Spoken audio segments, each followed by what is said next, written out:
नमस्कार दोस्तों, स्वागत है आपका हमारे इस चैनल धूप धुनुची आरती में। दोस्तों आज जो है एक साथ अक्षत नैवेद्य कैसे आप प्रदान कर सकते हैं उसके विषय में बताऊंगा।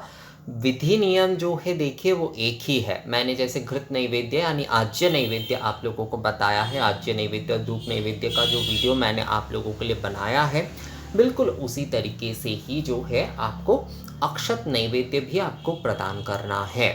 अक्षत नैवेद्य जो है एक चीज़ आप लोगों को मैं बता दूं, हमेशा जो है ये सफ़ेद वाली, ये देख रहे हैं आप, ये सफ़ेद वाले जो चावल है ना, यही आपको लेना है। कोई पीले वाले चावल या घृत मिश्रित आदि करने मत जाइएगा। पीले वाले चावल आदि नहीं लिया जाएगा। अक्षत नैवेद्य में आप अक्षत निवेदन में पीले वाले चावल आदि का प्रयोग कर सकते, पर अक्षत नैवेद्य जब दे रहे हैं तो ये सफ़ेद वाले अरवा चावल ही देने होंगे। सफ़ेद वाले अरवा चावल, ये अरवा चावल में जैसे कि एक जन ने मुझसे पूछा था कि दादा पूजा के चावल कैसी होनी चाहिए, उसके ऊपर एक वीडियो बनाइए। मैं देखूंगा आगे अगर उसके ऊपर कोई वीडियो बनाया जा सके तो देखिए पूजा के चावल मतलब जो गोविंद भोग चावल होते हैं, तुलसी भोग चावल होते हैं। नॉर्थ की तरफ तुलसी भोग बहुत ज़्यादा मिलते हैं।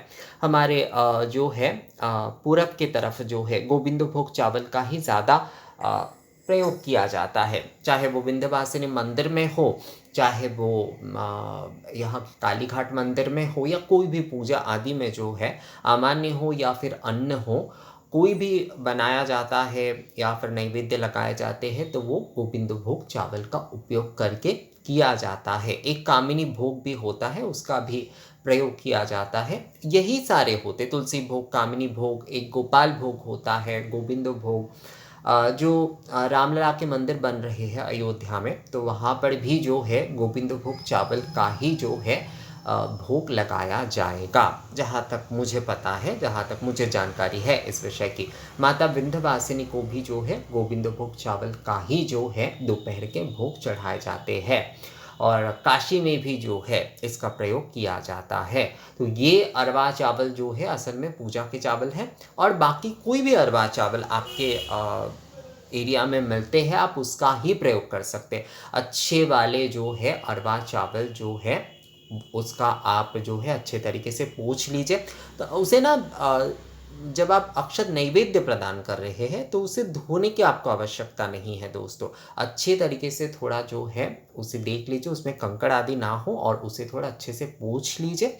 और सफ़ेद ऐसे ही एक सूखे कपड़े से जो है अच्छे तरीके से पोंछ कर थोड़ा सा धूप दिखा दीजिए। धूप का मतलब है सूरज धूप जो है, सनलाइट जो है, वो आप थोड़ा सा दिखा दीजिए। सूर्य की किरण, सूर्य की रोशनी में उसे थोड़ा सा रख दीजिए। कहते हैं इससे ही दोष आदि जो है वो निवारण हो जाता है।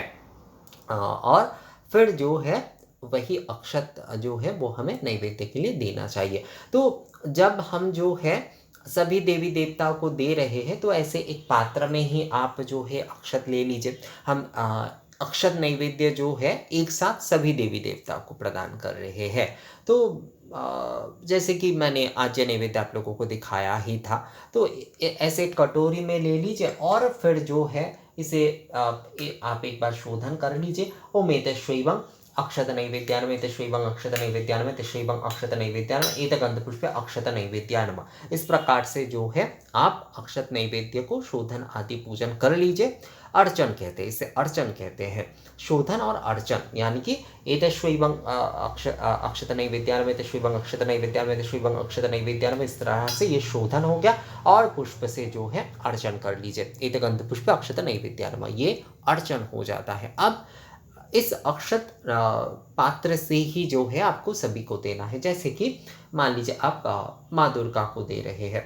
यहाँ पर मैंने श्री लक्ष्मी गणेश जी के रखे हैं फोटो। यहाँ पर एक बात मैं यहाँ पर आप लोगों को बता दूं, ये सफ़ेद अक्षत जो है ये जो है नारायण को नहीं दिए जाएंगे। सफ़ेद अक्षत जो है वो नारायण को नहीं दिए जाएंगे। वहाँ पर आपको घृत यानी कि आज्य नैवेद्य ही प्रदान करना चाहिए। सफ़ेद अक्षत जो है नारायण को नहीं दिए जाते हैं। आप तिल का प्रयोग कर सकते हैं, सफ़ेद वाले तिल का आप प्रयोग कर सकते हैं, पर सफ़ेद वाले चावल जो है वो नारायण को नहीं दिए जाते हैं। आप आज्य ही जो है यानी कि घृत नैवेद्य ही जो है वो आप नारायण को दीजिएगा। तो यहाँ पर जो है अक्षत जो है हम लेंगे और कहेंगे एतद अक्षत नैवेद्यम, एतद अक्षत नैवेद्यम श्री श्री भगवती दुर्गायै निवेदयामि। ऐसे हमने दे दिया। अब जैसे पुनराचमणि दिया जाता है, ओम इदम पुनराचमणिम श्री श्री भगवती दुर्गायै निवेदयामि, इस तरह से जो है हम नमः कहते हुए जो है इदम पुनराचमणिम श्री श्री भगवती दुर्गायै नमः, इस तरह से जो है हम अक्षत नैवेद्य देंगे और पुनराचमणि देंगे। बिल्कुल इसी तरीके से दूसरे देवी देवताओं को भी हम जब दे रहे हैं तो इसी पात्र से ही जो है हमें देना है, इसी पात्र से ही हम ऐसे लेंगे और कहेंगे जो है। आप एक चम्मच का भी प्रयोग कर सकते हैं दोस्तों, चम्मच का भी प्रयोग कर सकते हैं। यहाँ पर एक चीज़ मैं आप लोगों को बता दूँ, वैसे तो हम नॉर्मली जैसे ऐसे देते हैं, पर सबसे अच्छा होता है जब आप दे रहे हैं तो मृगी मुद्रा से अगर देते हैं, मृगी मुद्रा से इस प्रकार से उठाते हुए जो है अगर आप देते हैं, यानी कि जैसे कि एतद अक्षत नैवेद्यम श्री श्री जगद्धात्री दुर्गा देव्यै निवेदयामि, एतद अक्षत नैवेद्यम ओम महालक्ष्मी देव्यै निवेदयामि, एतद अक्षत नैवेद्यम ओम श्री श्री सिद्धिदाता गणेशाय निवेदयामि, एतद अक्षत नैवेद्यम ओम नमः शिवाय निवेदयामि, एतद अक्षत नैवेद्यम ओम श्री श्री भगवती दुर्गायै निवेदयामि। इस प्रकार से जो है आपको सभी देवी देवताओं को अलग अलग, जब भी गंध पुष्प धूप दीप से पूजा के बाद जब भी नैवेद्य का विषय आएगा उस समय आप इस तरह से अक्षत नैवेद्य जो है आप दे सकते हैं।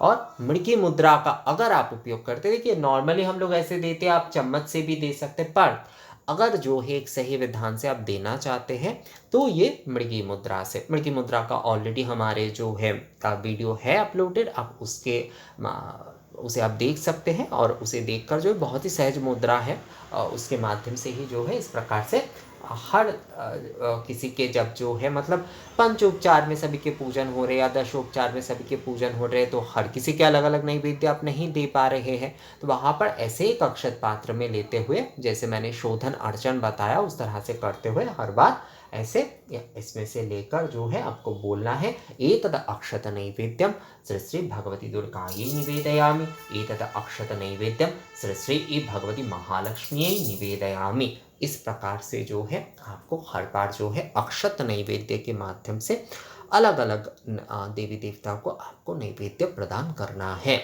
तो मुझे लगता है दोस्तों ये विषय जो है आप लोगों को समझ में आ गया है कि अलग अलग देवी देवता को किस प्रकार से जो है अक्षत नैवेद्य जो है वो निवेदन किए जाएंगे, यानी कि अक्षत के माध्यम से जो है अक्षत नैवेद्य के माध्यम से हम अलग थाली आदि में जो है नैवेद्य ना भी लगा पा रहे हैं तो वहाँ पर हम आज्य नैवेद्य या फिर इस प्रकार से जो है अक्षत नैवेद्य से, यानी कि जैसे गंध्य दे रहे हैं, एष गंध श्री श्री भगवती दुर्गायै नमः, एष चंद्र पुष्प श्री श्री भगवती दुर्गायै नमः, एष धूप ओम श्री श्री भगवती दुर्गायै निवेदयामि, एष दीप श्री श्री भगवती दुर्गायै निवेदयामि। और उसके बाद जब भी जो है नैवेद्य का विषय आ रहा है तब हम कहेंगे एतद अक्षत नैवेद्यम श्री श्री भगवती दुर्गायै निवेदयामि। उसके बाद जैसे पुनराचमणि आदि विधि से दिए जाते हैं बिल्कुल उसी तरीके से आपको देना होगा। तो इस प्रकार से ही जो है अक्षत नैवेद्य से हर अलग अलग देवी देवता के आप पूजन कर सकते हैं, यानी कि नैवेद्य आप निवेदन कर सकते हैं। तो ये वीडियो कैसा लगा आप लोगों को मुझे कमेंट्स करके ज़रूर बताइएगा। मिलते हैं आपसे अगले वीडियो में, तब तक के लिए नमस्कार।